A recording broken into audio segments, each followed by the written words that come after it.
Good morning, children. Welcome to class 12th biology once again. I hope you all are safe and stay home. Children, today we are going to start new chapter, that is molecular basis of inheritance. Okay, it is the second chapter of genetics. In the first chapter of genetics, we have discussed about the principles of inheritance and variation. Now, in this chapter, we also discuss about inheritance, but this inheritance will be based on molecule. Okay, which type of molecule? Like DNA and RNA. Okay, DNA and RNA, these are the molecule, and based on these molecule, we'll discuss about inheritance.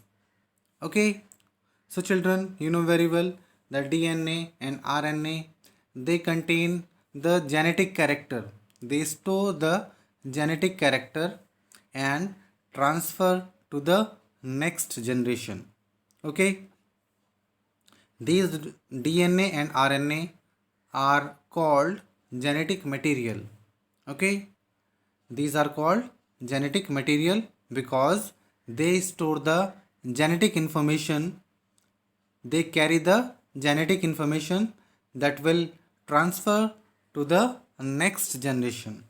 Okay, so as you see on your screen, the two types of nucleic acid present in living organism.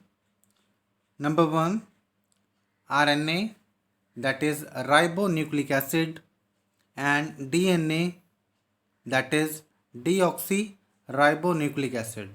Okay, RNA is the genetic material in some organism, like some viruses.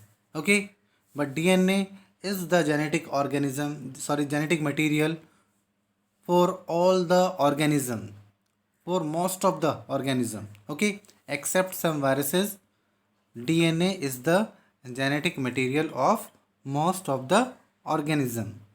Okay, clear? So if somebody asks to you what is genetic material, so you can say that genetic material is DNA and RNA. Okay, and they store the genetic information that is transferred to the generation. Okay, now children, first of all we'll discuss about DNA. DNA, see the length of DNA. First, see in human. Okay, in human, children, you know very well, human are diploid and they have 46 chromosome. So you can see here haploid cell is written there. Okay, so in haploid cell 23 pair of chromosome are there. Okay, and they contain 3.3 into 10 to the power 9 base pair. Okay, the base pair, that is 3.3 into 10 to the power 9 base pair in human haploid cell. Okay, so how many will present in the diploid? In diploid cell of human, the 6.6 into 10 to the power 9 base pair will present. Okay, next one, see the Escherichia coli. Okay, that is E. coli. E. coli is the name of bacteria that is found in the small intestine of the human, and they have 4.6 into 10 to the power 6 base pair. Okay, so this is length we are talking about. The base pair will measure in length. Okay, so the 4.6 into 10 to the power 6 base pair is present in the Escherichia coli, E. coli. Okay, and some more example of bacteriophage lambda and bacteriophage 5 into 174 is there. Okay, you can see. So this is about length of DNA. Okay, children, clear? Now, children, next one, that is the structure of DNA, the structure of polynucleotide. Okay, polynucleotide and nucleotide, that is a form of DNA. Okay children, I am showing first the structure of polynucleotide in front of you. That is a polynucleotide chain, and this chain is consist of nitrogenous base, phosphate group and pentose sugar. Okay, so three things are combined together to form the polynucleotide chain. Okay, first of all, nitrogenous base is attached to the pentose sugar by an glycosidic bond and they form the nucleoside. Okay, so first of all, the nitrogenous base that combine together with pentose sugar and they form nucleoside. Okay, after that, when this nucleoside is attached to the phosphate group through phosphodiester linkage, it form nucleotide. Okay, so nucleotide are formed from the nucleoside. Okay children, then after that, when the two nucleotide are joined together through the phosphodiester linkage, then they form dinucleotide. Okay, and when the numerous nucleotides are joined together, they form polynucleotide. Okay, so polynucleotide, that is the structure of DNA. Okay children, that is made up of nitrogenous base, pentose sugar and phosphate group. Okay, clear about polynucleotide chain. Now more about this. The nucleotide is the basic unit of polynucleotide chain of DNA and RNA. Okay, so nucleotide, that is the basic unit. From nucleotide, the polynucleotide are formed. Okay, each nucleotide is composed of three components. Number one, nitrogenous base. Number two, pentose sugar. And number three, that is phosphate group. Okay, so the three things that are very important for the formation of DNA molecule, means we can say that the DNA molecule are made up of nitrogenous base, pentose sugar and phosphate group. Okay children, nitrogenous base is of two type, purine and pyrimidine, and the purine further classified into adenine and guanine, and the pyrimidine further classified into thymine and cytosine. Okay, pentose sugar is also two type. It is ribose sugar in case of RNA and deoxyribose in case of DNA.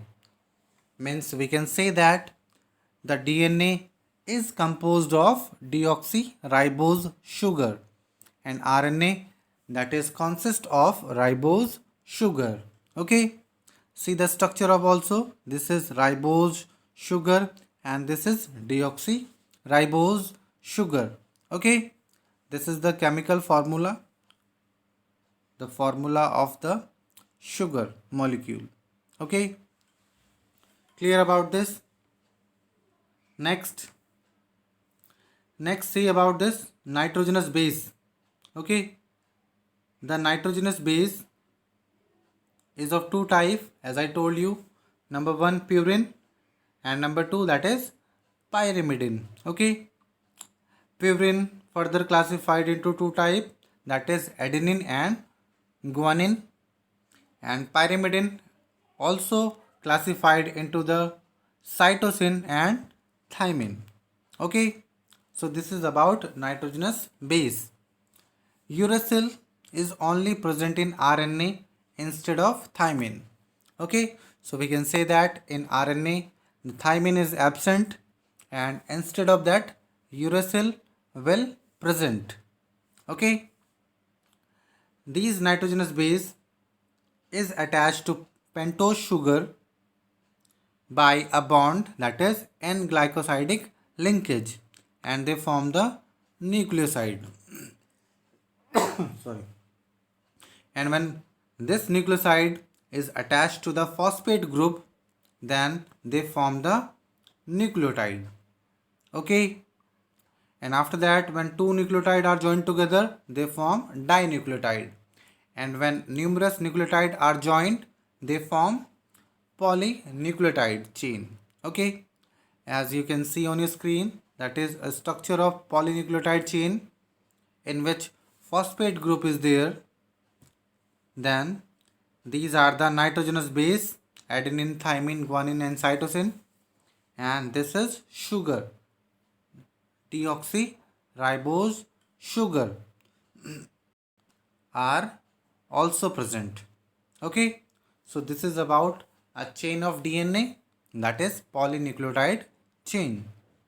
Okay, after that, children, remember one important point also: the sugar and phosphate group, they constitute the backbone of the polynucleotide chain. Okay, maybe ask in exam, name the component of DNA who makes the backbone of the polynucleotide chain.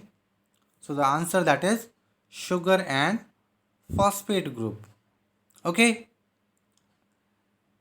clear? Next,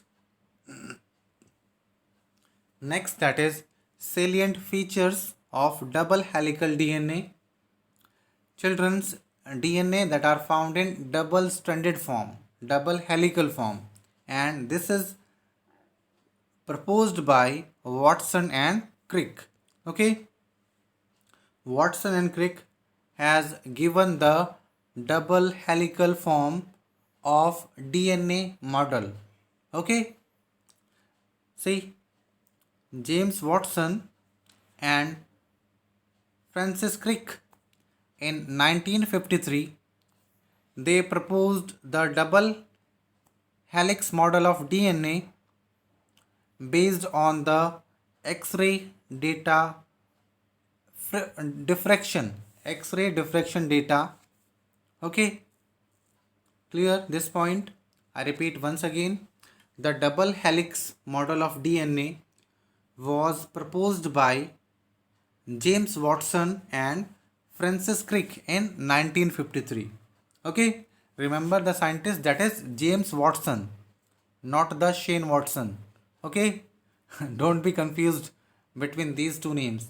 So James Watson and Francis Crick in 1953, and they proposed the double helix model of DNA based on the X-ray diffraction data that is given by the Wilkins and Franklin. Okay, the Wilkins and Franklin, they have given the data, that is X-ray diffraction data, and based on this data, the Watson and Crick proposed the double helix model of DNA.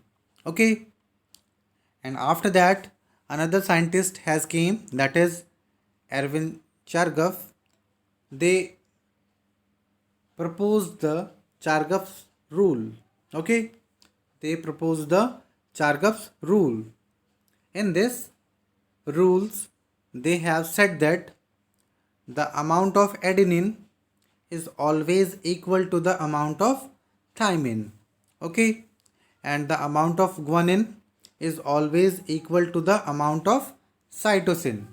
Okay, clear? Like for example, in DNA 20% is adenine, so it will be possible that the 20% of thymine will be there. Okay, and if the guanine is 30%, then it is possible that the amount of cytosine also is 30%, because the adenine is always equal to the thymine and guanine is always equal to the cytosine. Okay, clear? Now children, next point of the Chargaff rule, that is adenine is joined to thymine with 2 hydrogen bond, and guanine is joined to cytosine by 3 hydrogen bond. Okay, children will also see the structure of double helical model of DNA, in which we can easily observe that the between thymine and adenine, the two hydrogen bonds are there, and between guanine and cytosine, the three hydrogen bonds are there. Okay, so this is according to the Chargaff rule. Okay, clear about this? So introduction we have discussed about DNA. Now in next video we will discuss about the double helical model of DNA that was given by the Watson and Crick based on X-ray data diffraction. Okay, so thanks for your kind cooperation. Stay happy, stay safe.